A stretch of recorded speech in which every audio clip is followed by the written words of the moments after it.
Alors, ce matin, je vais vous parler de la santé mentale et de la résilience. Ça va?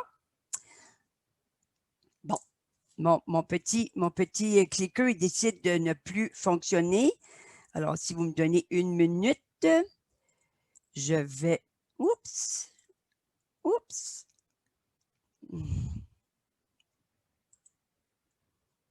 Je vais aller le remettre sur le diapo. Bon! Alors, l'association, on a été fondée en 1918. C'est sûr que ça fait quand même 60 ans et plus qu'on existe.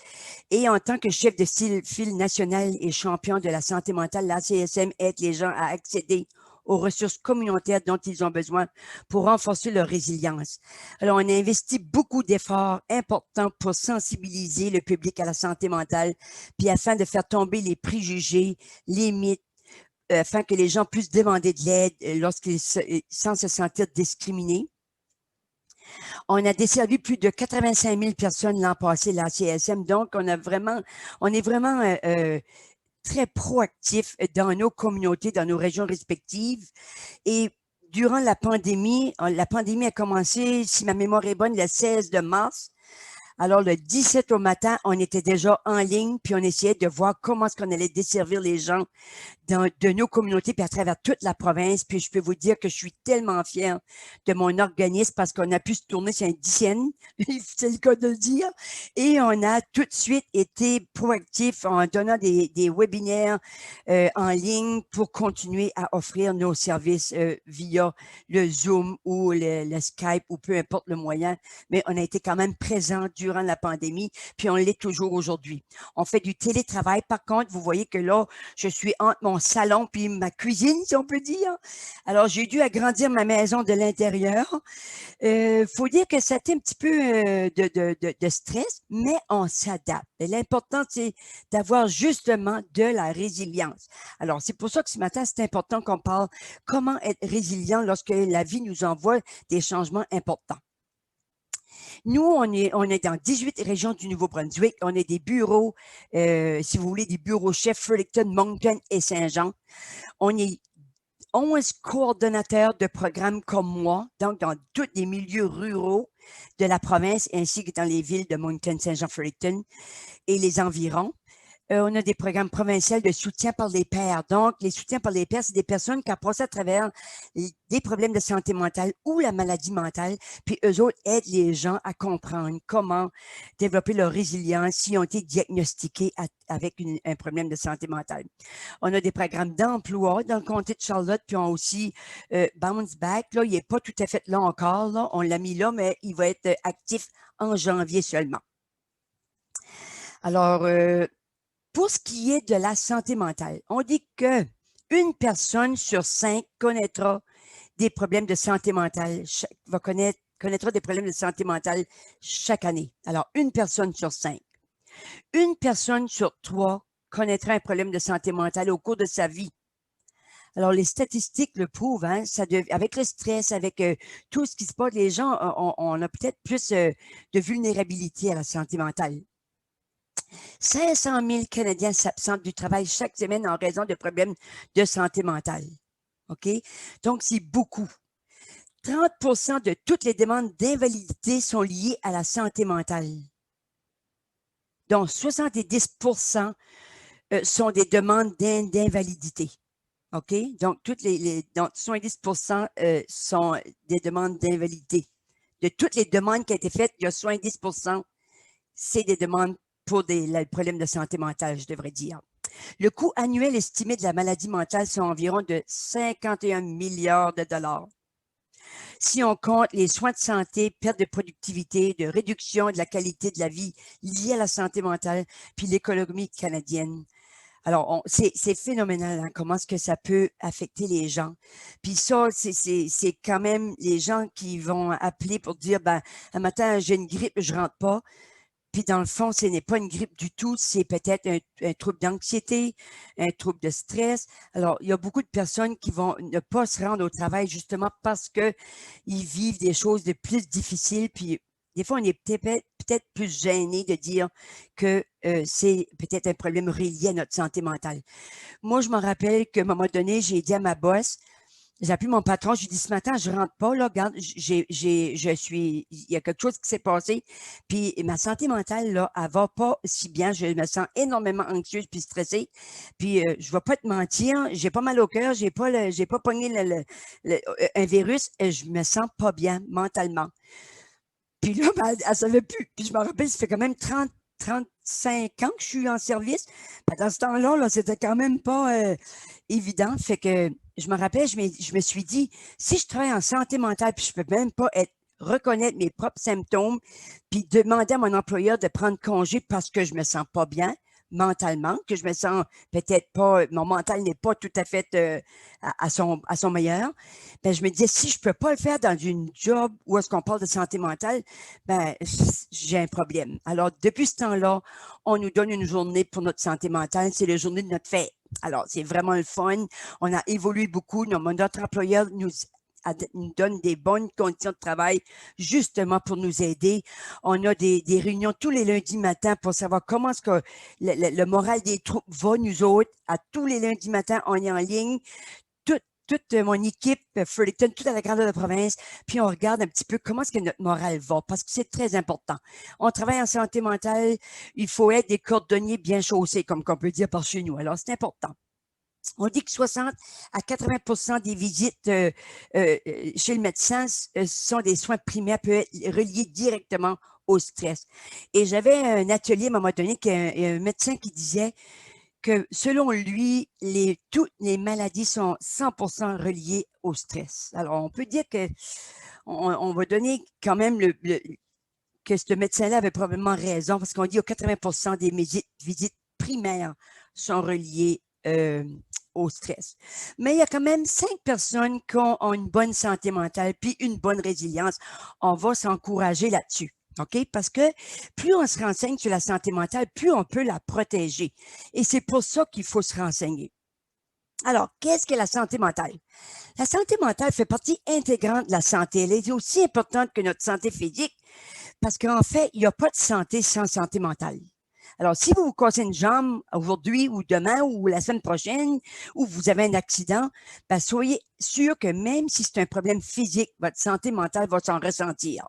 OK? Que je sois couché sur mon sofa avec une jambe cassée, je peux vous dire que mon moral va prendre va dire comme on dit par chez nous, une petite débat.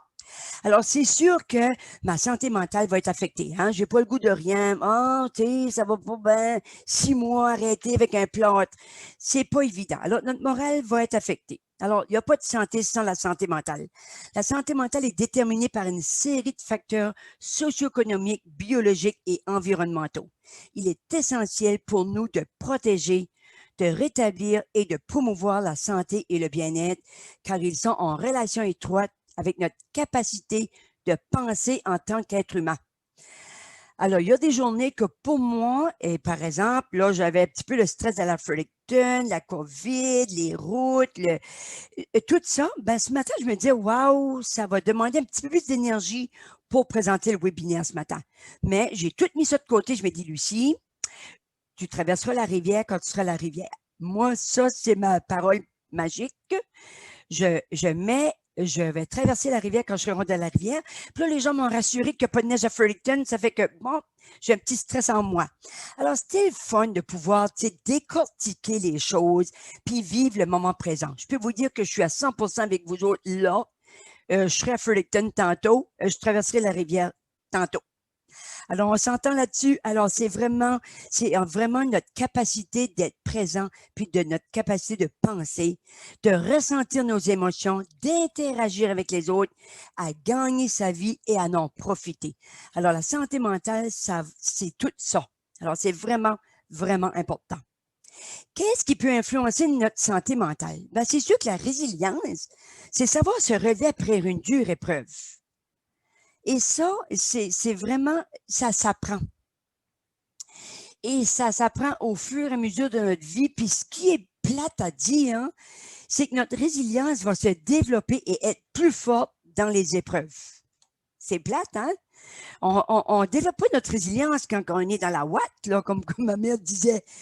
On développe la résilience quand que, bon, une perte d'emploi, la maladie, une séparation, un deuil. Ben, c'est là que notre résilience commence à prendre place et à se construire graduellement.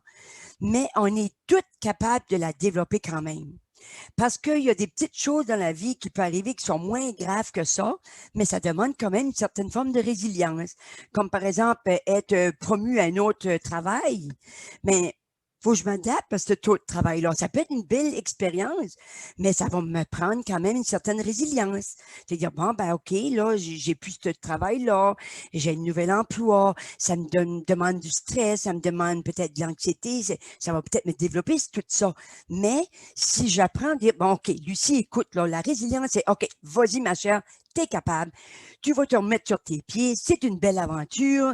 Tout ça, c'est une forme de résilience qui s'installe. Donc, de regarder cette situation-là avec d'autres yeux, c'est comme une forme de résilience.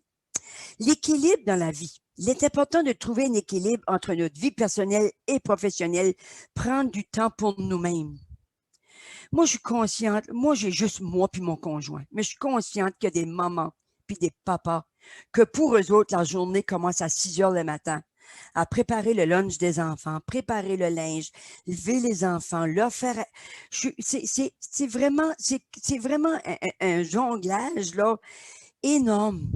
Alors, c'est pour ça qu'il faut tellement prendre soin de nous comme personnes, de nous comme parents, de nous comme couple.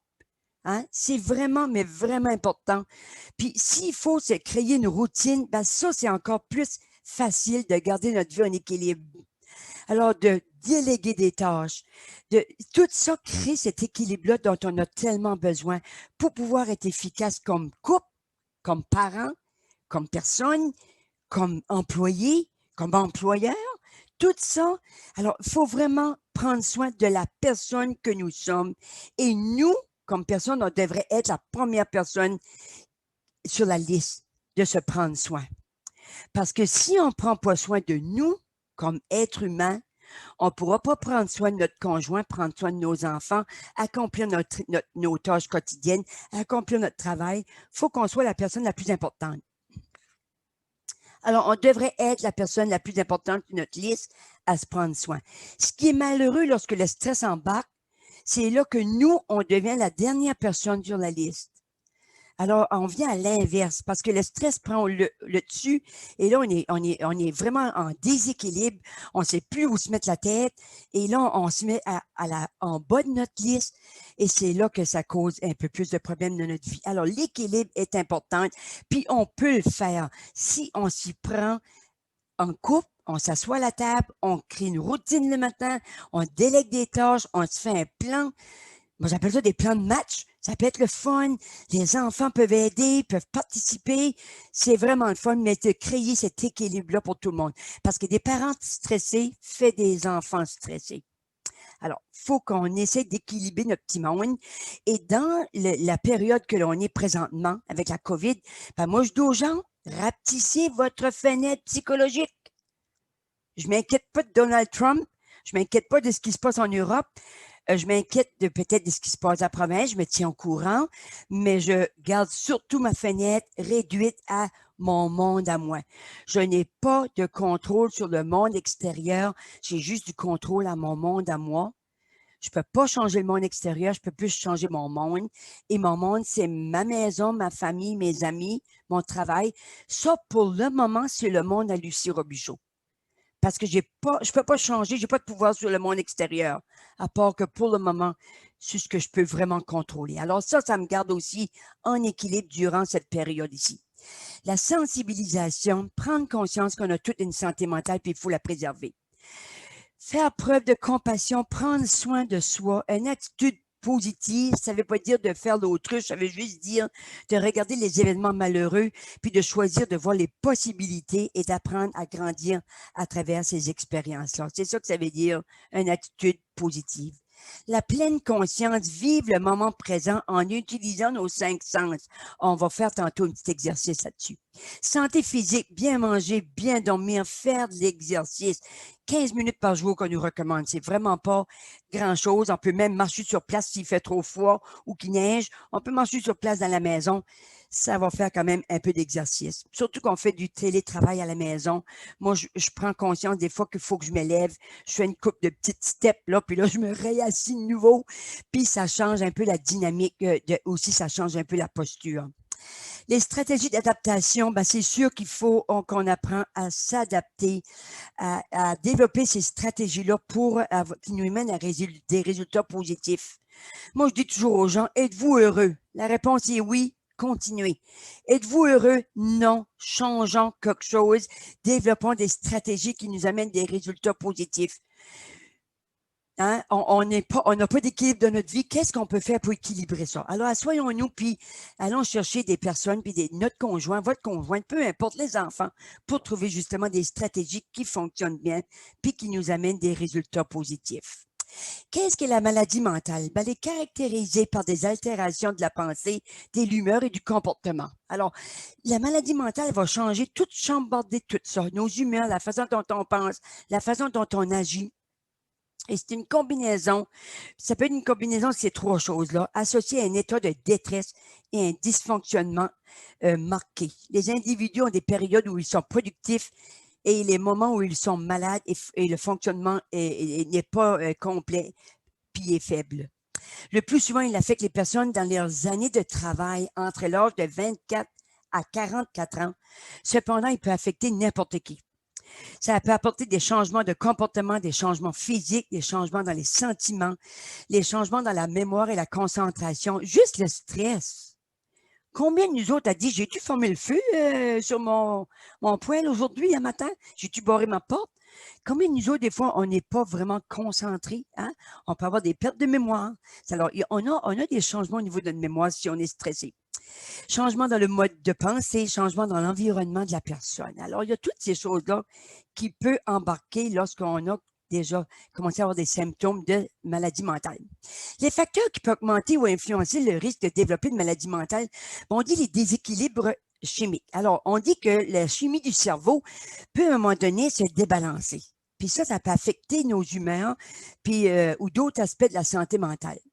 Les caractéristiques et le comportement, la consommation abusive de substances.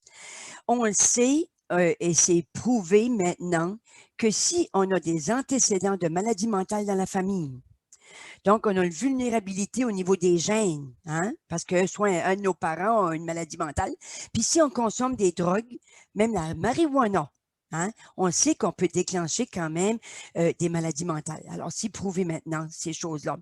Des circonstances sociales et économiques, par exemple, les facteurs sociaux comme la pauvreté, le chômage, les conflits familiaux, la solitude, la négligence, le stress au travail.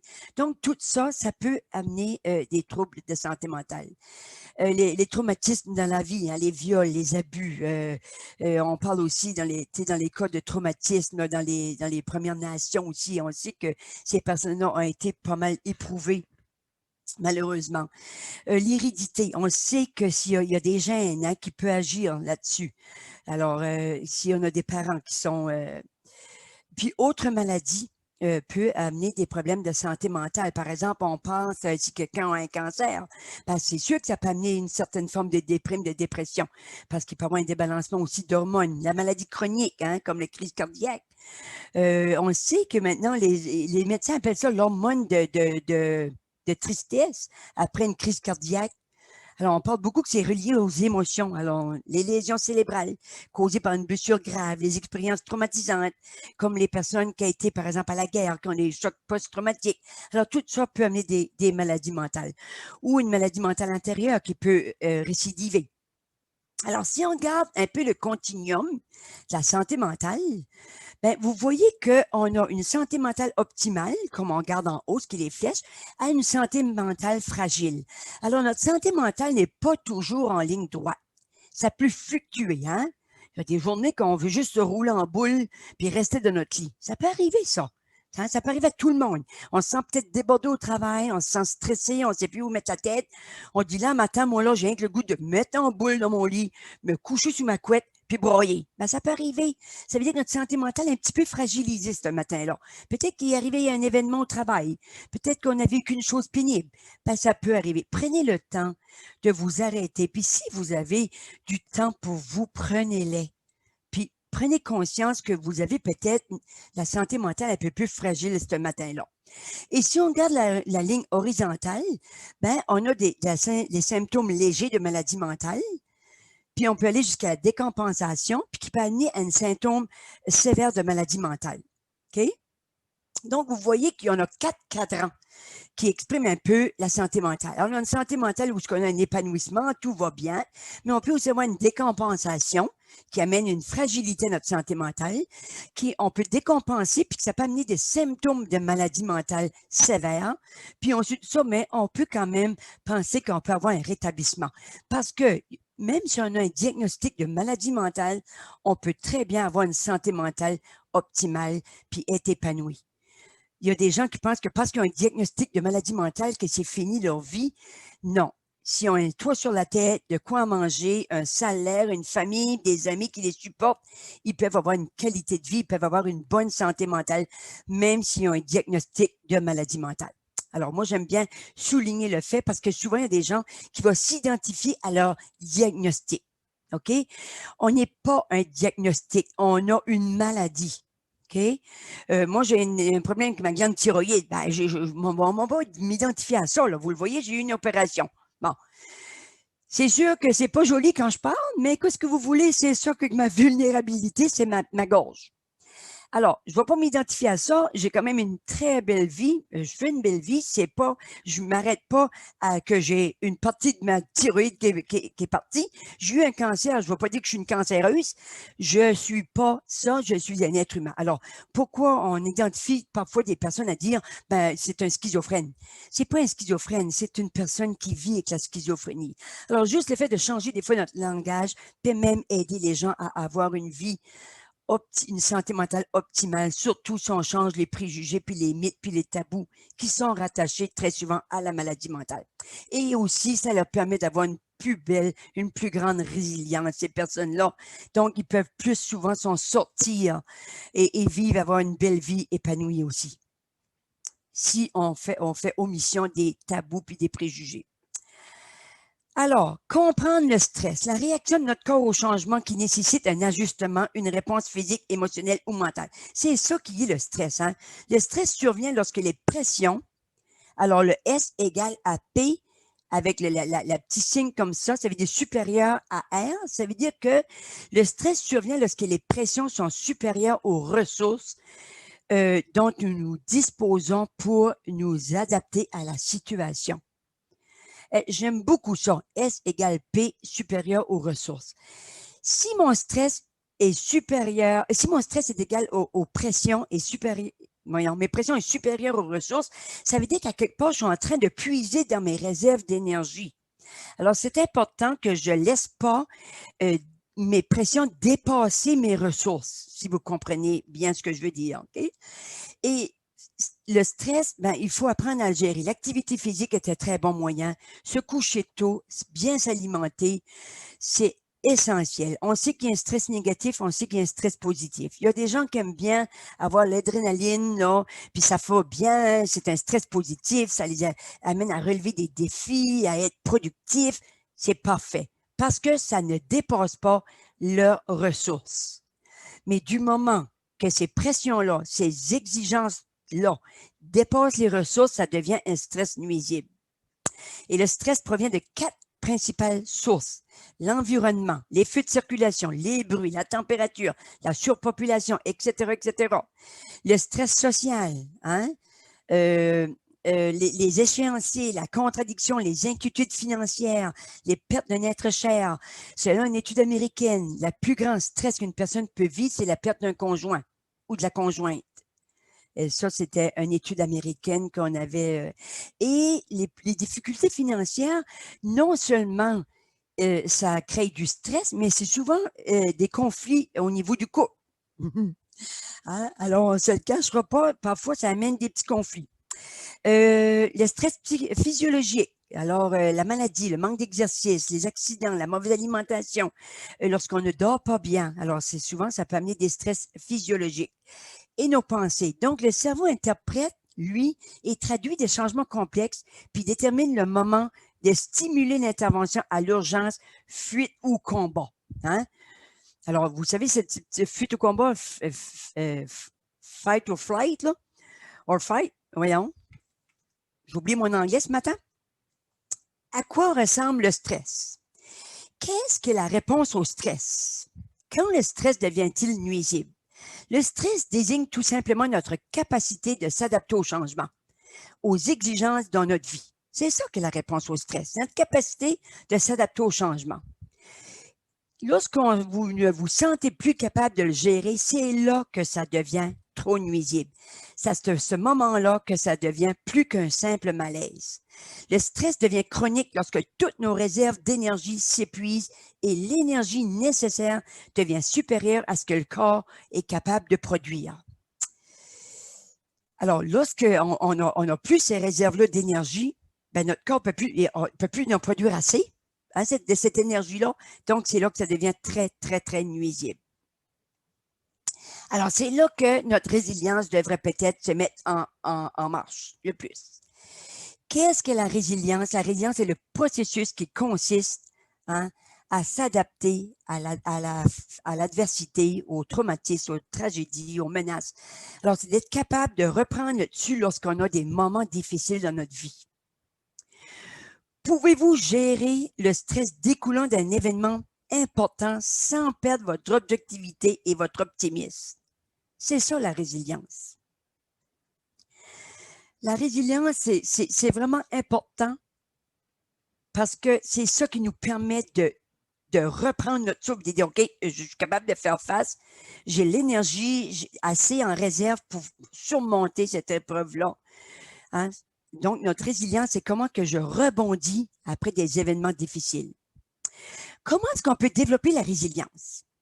Bien, entretenir des bonnes relations avec les gens de notre entourage. Moi, je peux vous dire qu'il y a des conflits, il y a des gens à qui, des fois, je parle dans le cadre de mon travail ou dans ma vie personnelle, qui ont peut-être des problèmes de couple, des problèmes familiaux, des problèmes au travail, puis ils ne sont pas capables de régler la situation. Mais je peux vous dire que ces personnes-là, ils vivent un stress énorme. Et ils grugent vraiment sur leur capacité de résoudre parce que plus on vient stresser, moins on a d'énergie, moins on est capable d'être résilient. Tout ça, on embarque dans un cercle vicieux. Donc, moi, je dis toujours aux gens, essayez de régler les situations au fur et à mesure qu'elles se présentent. Si moi, quelqu'un me dit, Lucie, t'es dommage stupide, puis je pars avec cette pensée-là dans ma tête, sans réagir à la personne, ben, c'est moi qui pars avec la blessure. Et là, je m'en vais chez moi, puis je commence à me tracasser. Puis là, pourquoi qu'elle m'a dit de quoi de même? Puis elle est dormait pas fine. Puis comment ça se fait qu'elle pense de quoi de même de moi? Puis je suis pas plus stupide qu'un autre. Puis voyons donc. Puis là, je veux plus la voir, puis je veux plus y parler. Puis là, j'ai une crotte sur le cœur, comme ma mère dirait. Puis je veux pas aller au travail. Puis je dors plus, je mange plus bien, je suis perturbée, je suis stressée. Et là, c'est sûr que je vais tomber malade, que je vais pogner la grippe, le rhume, parce que les gens stressés, c'est ça qui arrive. Plus on est stressé, plus on développe ces petites infections bénignes, on peut dire, mais quand même, ça arrive. Alors, moi, j'ai dit toujours aux gens, essayez le plus possible. Je reviens au scénario. Quelqu'un me dit, Lucie, t'es demain stupide. Mon réflexe dit, qu'est-ce que tu veux dire par là? Pas plus stupide que quelqu'un d'autre, là. Je sais pas. Je sais pas pourquoi tu me dis ça. Puis là, j'y envoie la balle dans son camp. Elle va dire, bon, ben, c'est vrai. Je sais pas pourquoi je t'ai dit ça, là. C'est un patois, là. Excuse-moi, c'est pas ça que je voulais dire. C'est réglé, c'est fini. Moi, je retourne toujours à la personne. Elle me dit quelque chose qui fait pas mon affaire. Je vais dire, ben, qu'est-ce que tu veux dire par là? Et là, je veux qu'elle s'explique. OK? Donc, à ce moment-là, je suis sûre que j'établis plus des bonnes relations avec la personne parce que je règle la situation. Évitez de voir les problèmes comme des problèmes insurmontables. Hein? Faut voir ça comme des opportunités d'apprendre. Faire face aux changements en les acceptant, en les comprendre et les adopter, car ils sont inévitables. Les changements, faut apprendre à s'adapter aux changements. Ça fait partie de la vie. Visez-vous des objectifs, visionnez vos réussites. C'est tellement important. Qu'est-ce qu'on veut atteindre comme objectif? Prendre des décisions, faites des choix afin d'assurer votre mieux-être. Partagez vos préoccupations, les sentiments qui vous stressent. Chercher des possibilités à se découvrir vous autres-mêmes. Se découvrir soi-même, c'est important.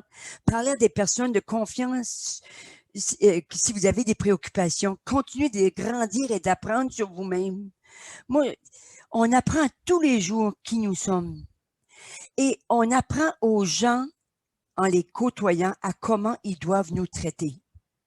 Alors, si je laisse les gens me manquer de respect, je suis en train de leur montrer comment ils doivent me traiter. Puis je pense que c'est à nous autres de voir comment est-ce qu'on peut prendre notre place, de mettre nos limites pour justement pour que ces personnes-là ne viennent pas gruger notre énergie. Hein? Et ça, c'est important qu'on le fasse, de comprendre c'est quoi nos limites comme personne. C'est ça, se découvrir soi-même. C'est de prendre nos limites. Qu'est-ce que je suis capable de prendre sur mes épaules, puis qu'est-ce que je ne prends pas sur mes épaules. OK? Puis on sait que dans les milieux de travail, des fois, c'est un petit peu plus difficile. On sait qu'on a des collègues qui ne travaillent pas de la même vitesse que nous autres, ils ne sont pas comme nous autres, mais c'est tout ça, c'est apprendre à donner à César ce qui appartient à César, puis juste prendre, moi, ma part de responsabilité, puis de prendre soin de moi. Développer sa résilience. Développer une image, cultiver une image positive de nous-mêmes. Donc, la façon dont je me perçois et je me juge est en lien direct avec notre estime de soi. Si j'arrête pas de dire que je suis niaiseux, je suis stupide, je suis nounoune, je suis ci, je suis ça, puis on le voit des gens qui le disent, hein, puis ils sont vraiment convaincus. Tu sais, moi, des fois, les gens me disent, ben, je vais me coucher moins niaiseuse à soir.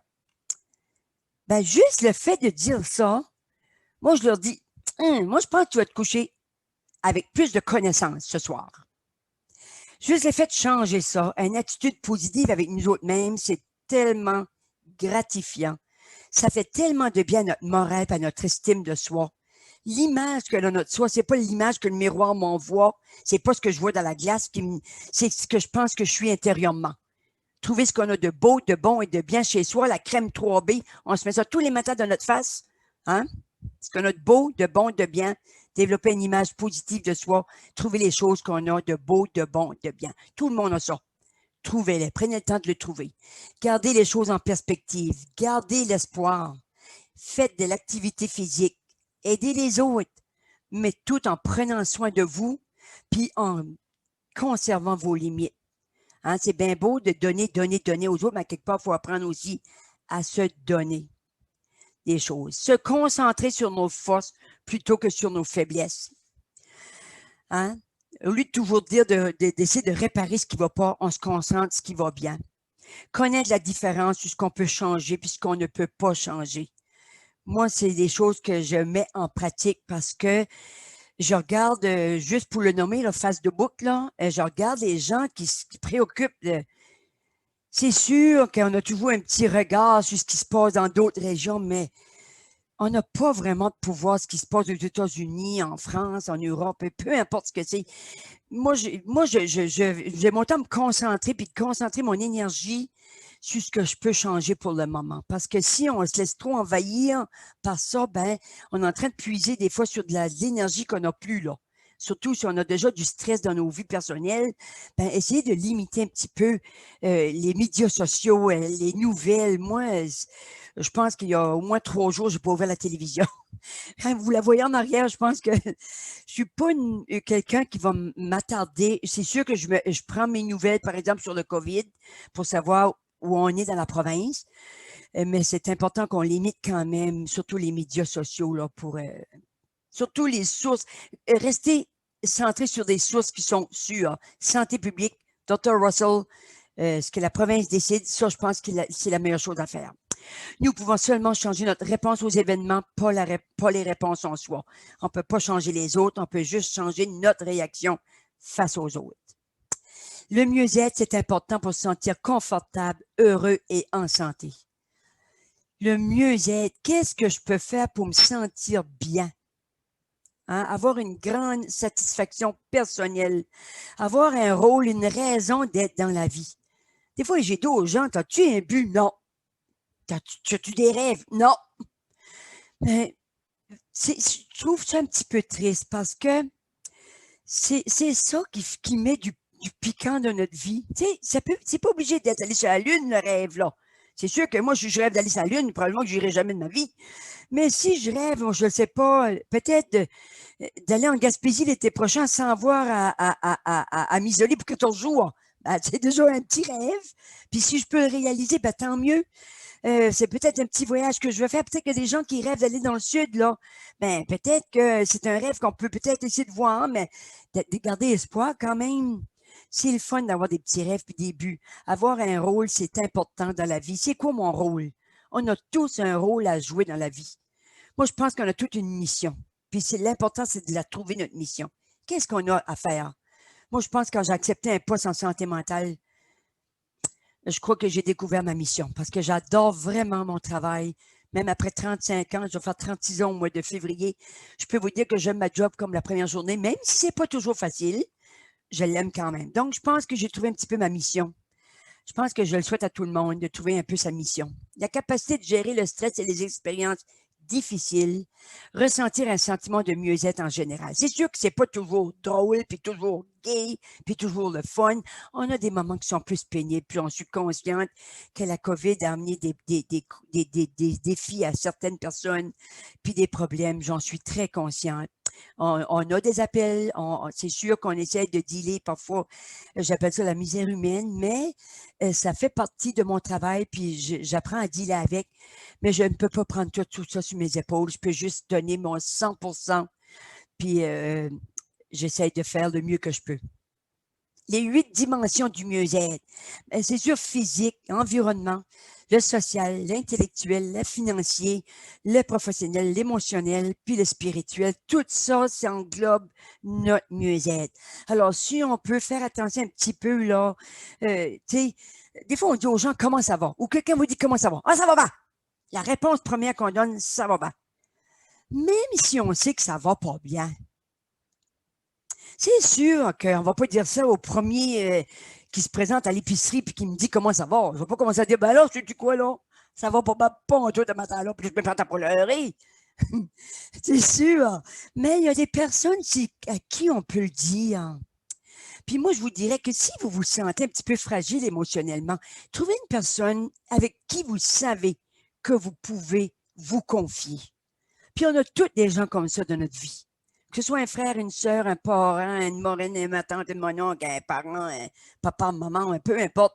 On a tous quelqu'un dans nos vies comme ça. Mais choisissez. Au niveau de votre travail, vous avez peut-être quelqu'un, un collègue de travail sur qui vous faites compter. C'est extraordinaire. Les identifier. Moi, je dis toujours aux gens, essayez d'identifier 5 personnes dans les 5 doigts d'une seule main sur qui vous pouvez compter 24 heures sur 24, 7 jours par semaine. Si vous en avez 3, tant mieux. C'est merveilleux. Mais faites un petit peu l'exercice. Parce que quand il nous arrive des pépins, puis on se dit on ne sait pas vers qui se tourner, ben, tu sais, à un moment donné, si au moins on a déjà une petite liste à quelque part, c'est comme un safety net, là. C'est comme un plan B, c'est comme une sécurité, si vous voulez. Alors, essayez de trouver un petit peu dans tout ça un certain équilibre, puis de trouver des gens sur qui vous pouvez compter, hein, pour justement essayer d'avoir un peu de ces 8 dimensions du mieux-être. Les ressources en santé mentale, on a des ressources communautaires de base à la CACM, OK? Alors, on dit que si on est une personne, puis les besoins de base, c'est un logement, le revenu, le travail, l'éducation, c'est sûr. Alors, s'il y a un revenu, mais aussi un travail qui le satisfait, qui le comble, ben, cette personne-là peut avoir une assez bonne santé mentale. Il y a aussi des groupes soutien, la famille, les amis, les services de santé mentale. Alors, la personne peut avoir une bonne santé mentale, même si elle a un problème de santé mentale. Si on regarde les ressources personnelles d'une personne, puis pour rester en contrôle de notre propre vie, ben c'est sûr, il faut qu'on ait de l'espoir dans la vie. Il faut qu'on ait confiance en soi. Il faut qu'on ait un certain mieux-être, un certain bien-être. Il faut qu'on ait une certaine forme de résilience. Pourquoi il faut qu'on ait ça? Pour la compréhension pratique de notre santé mentale, pour avoir une image de soi positive, une inclusion, puis un sentiment d'appartenance, puis un rôle, puis une raison d'être. Alors, tout ça sont essentiels pour être en contrôle de notre propre vie. Alors, ça, c'est les ressources personnelles de base que la CSM, nous, on pense que chaque personne devrait essayer d'avoir. OK? Pourquoi? Ben, pour conserver notre santé mentale, puis surtout avoir notre résilience, de l'espoir, de la confiance à l'avenir. Vous savez, la confiance à l'avenir dans la pandémie qu'on est dedans, ben, il faut la conserver, cette confiance-là. C'est pas la première pandémie que l'être humain vit, c'est peut-être pas la dernière non plus, mais on a toujours survécu. L'être humain a toujours survécu, puis il survivra probablement aussi à celle-ci. Moi, j'en suis convaincu. Puis je pense que tout ça fait qu'on ne perd pas le contrôle sur nos propres vies. Parce que si on perd un de ces éléments ou deux de ces éléments-là, ben c'est sûr que ça va venir fluctuer notre santé mentale, ça va venir fragiliser notre santé mentale. Alors, essayons de conserver au moins ce qui est dans le cercle vert, ce qui est plus proche de nous, hein, puis en ayant ça, ben, ça va avoir un impact sur ce qui est à l'extérieur. Ça va nous procurer plus d'espoir, plus de confiance. Alors, les sexes sont vraiment importants. Alors, moi, je vous dirais un petit secret. Ceux qui veulent garder ça en mémoire, prenez votre téléphone cellulaire, posez la diapo. Moi, c'est ça que je fais. Alors, c'est un petit truc entre nous autres. Mais je trouve ça vraiment très bien décrit, ça.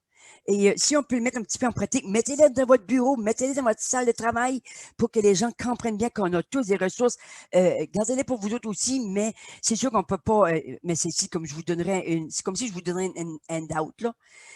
Mais gardez-la en mémoire. Je trouve que c'est vraiment bien, bien fait.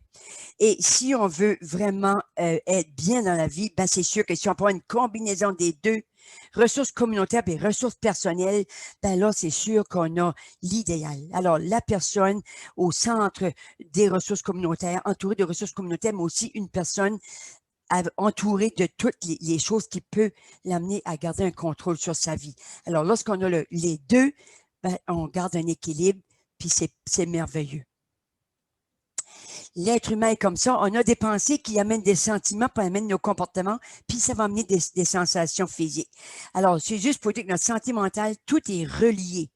Par exemple, si je vous dis, ma pensée, c'est « Oh, mon Dieu, l'hiver s'en vient ». Mon sentiment, c'est quoi? De l'anxiété, parce que là, il faut que je drive sur la glace, sur la neige, dans les tempêtes, je vais tomber un accident. Mon comportement, je commence à refuser de sortir. Je reste plus à la maison. Là, je commence à quoi? Mes sensations physiques. Ben là, du coup, je me sens tout le temps fatigué, puis je sais pas, on dirait que j'ai tout le temps le goût de dormir, puis on dirait que je manque d'appétit, puis tout ça va s'enchaîner sur une seule pensée. On peut, par contre, changer nos pensées.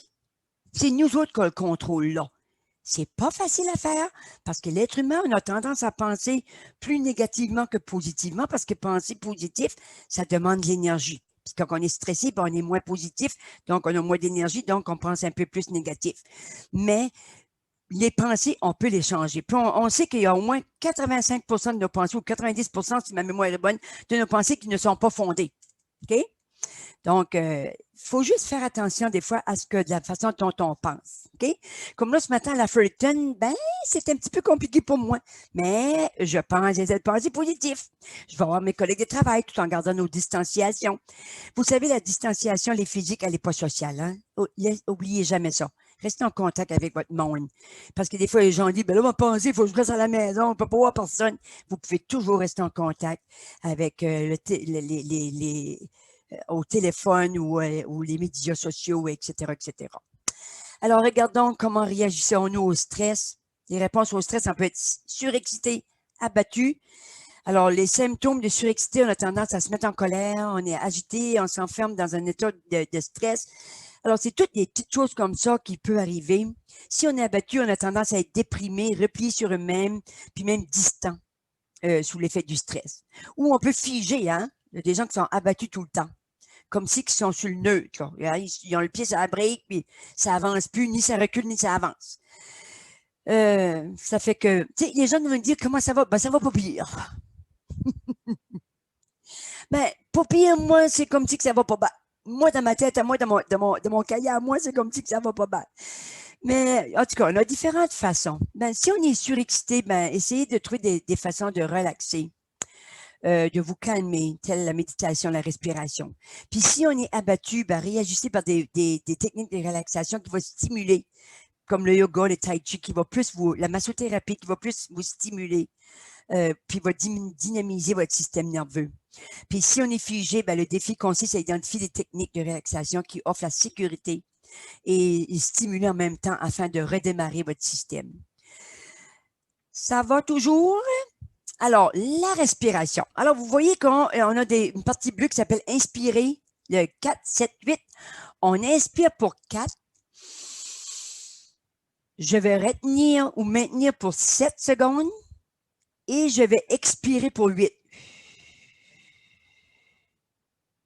Je vais le faire 10 fois pour que ça ait un effet positif sur moi. 4, 7, 8. J'inspire pour 4, je maintiens pour 7 et je vais expirer pour 8. OK? Alors, ça, c'est très efficace. Je fais ça 10 fois au moins. Ça va? La pleine conscience. Alors, je vois que le temps avance. La pleine conscience, le 5, 4, 3, 2, 1. Alors, quand je marche, des fois, on marche pour perdre du poids. On n'a pas le temps de respirer des fois, mais on marche tellement vite qu'on pense rien qu'aux calories à brûler. Moi, je vous dirais, prenez une marche de pleine conscience. Soyez conscient que vous marchez pour votre santé mentale et physique. Alors, marcher avec la pleine conscience, c'est 5 choses que je peux voir dès maintenant, que ce soit la mer, le sable, les roches, les arbres, etc., etc. 4 choses que je peux toucher. 3 choses que vous pouvez entendre. 2 choses que vous pouvez sentir. Puis une chose que vous pouvez goûter. Alors, quand je marche, puis je le fais consciemment, faites le 5, 4, 3, 2, 1, ça c'est en pleine conscience. Ça va? Alors, ça, c'est une autre chose qu'on peut pratiquer. Pour développer une bonne santé mentale, ben, vous voyez tout ça, on a 2 colonnes. C'est sûr, gérer le stress, faire de l'activité physique, une alimentation saine. Vous savez qu'il y a des aliments qui vont augmenter notre stress, il y a des aliments qui vont susciter notre stress, il y a des aliments qui vont aider notre système nerveux. Alors, les aliments qui vont susciter puis vont augmenter notre stress, vous savez, c'est tout ce qu'on aime bien manger, le chocolat, la caféine, le gras, le sucre, le sel, tout ça. Puis, il y a des aliments qui vont aider notre système nerveux, comme les amandes, le raisin sec, les graines de tournesol, les épinards, la banane. Ça, c'est des choses qui vont aider notre système nerveux. Alors, il y a des choses qu'on peut faire dans notre alimentation qui peuvent nous aider. Améliorer notre estime de soi, s'adapter aux changements, gérer les émotions, trouver la paix intérieure. Je la souhaite à tout le monde, la paix intérieure. Hein. C'est vraiment un bien-être. Quand on se couche le soir, ça ne spinne pas. Quand on a la paix intérieure, tout est là.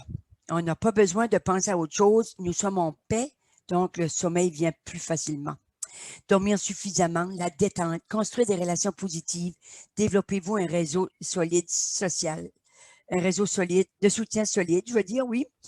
Donner et recevoir des compliments. Ça fait du bien recevoir des compliments, mais il y a du monde qui a encore de la difficulté à les accepter. Par exemple, si quelqu'un me dit « tu as bien des beaux cheveux », puis je me dis « je les ai lavés », la réponse n'est pas trop. Moi, je dirais mauvaise réponse. J'espère que tu te laves la tête. Alors, c'est pas une bonne réponse. Hein? Des compliments, c'est dire oh, merci. C'est gentil de me dire ça. Oui, je les aime bien, mes cheveux. Oui, merci. Ah, quelqu'un m'a dit t'as pas des beaux yeux. J'ai mis au monde avec ça. Un autre mauvaise réponse. Alors, accepter les compliments. Ça fait tellement bien à celui qui le reçoit, mais aussi à celui aussi qui le donne. Parce que si je dis à quelqu'un me dit, t'as mis des beaux cheveux, puis je me dis, je m'ai peigné. C'est comme, je l'envoie promener, hein. C'est comme pas vraiment une bonne réponse. Alors, ça fait pas bien la personne à qui je réponds cela. Alors, dire merci. Moi, je dis toujours aux gens, merci, sais-tu quoi, tu fais ma journée.